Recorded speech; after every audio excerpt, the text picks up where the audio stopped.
Breaking news अशी आहे की संतोष देशमुख हत्या प्रकरणाची बीड न्यायालयात सुनावणी व्हावी यासाठी सीआयडीने न्यायालयात अर्ज केला होता आणि या अर्जावर आता 18 मार्चला सुनावणी होणार आहे।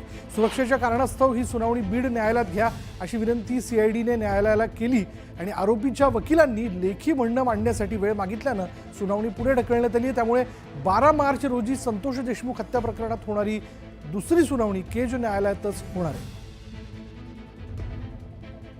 या सुनावणीच्या दरम्यान आरोपी तिडके वकिलांच्या मार्फत आज हजर झाले आणि त्यांनी त्यांचं म्हणणं देण्यासाठी कोर्टाला विनंती केली आणि कोर्टाने ती विनंती मान्य करून सदरील प्रकरणामध्ये 18 तारीख ठेवण्यात आलेली आहे।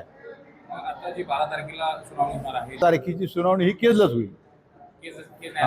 काय 12चं काय होईल ते 12चं तिथे केजलाच ते कळेल तिथं 12चं 12ला। आतापर्यंत कुठल्याही बीड न्यायालयात ही सुनावणी घेण्यासंदर्भात निर्णय झालेला नाही। तारीखच वाढली त्यामुळे निर्णयाचा काय प्रश्नच येत नाही।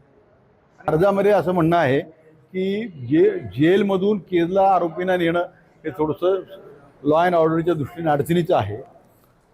साक्षीदारी तिकडचे आहेत त्यामुळे या प्रकरणावर त्याचा परिणाम होऊ शकतो। आणि यानंतर आणखीन एक महत्त्वाची ब्रेकिंग न्यूज आहे की राजधानी दिल्लीतील महाराष्ट्र सदनामध्ये बॉम्ब ठेवल्याची सूचना देण्यात आली होती आणि त्यानंतर महाराष्ट्र सदनाची दिल्ली पोलिसांकडून पाहणी करण्यात आली।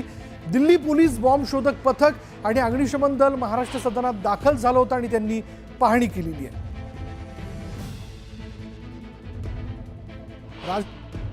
सदनामध्ये अलर्ट आल्यानंतर ज्या पद्धतीनं अलर्ट आहे यामध्ये जर बघितलं दिल्ली पोलिसाच्या वतीनं संपूर्ण चौकशी केली जाते, तपासणी केली जाते। समोर दिसलं पाहणी करताना आपल्याला दिसतंय आपल्याला एक प्रकारे ही मॉकड्रिल संबोधलं जाऊ शकतं।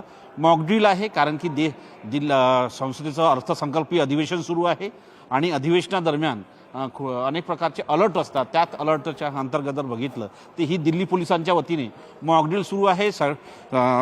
दिल्ली पोलीस अग्निशामक दल ह्यासह सर्व जे पोलीस विभागातले मोठे अधिकारी आहेत ते देखील इथं आहे आणि मॉकड्रिल करताना आपल्याला पाहायला मिळतंय।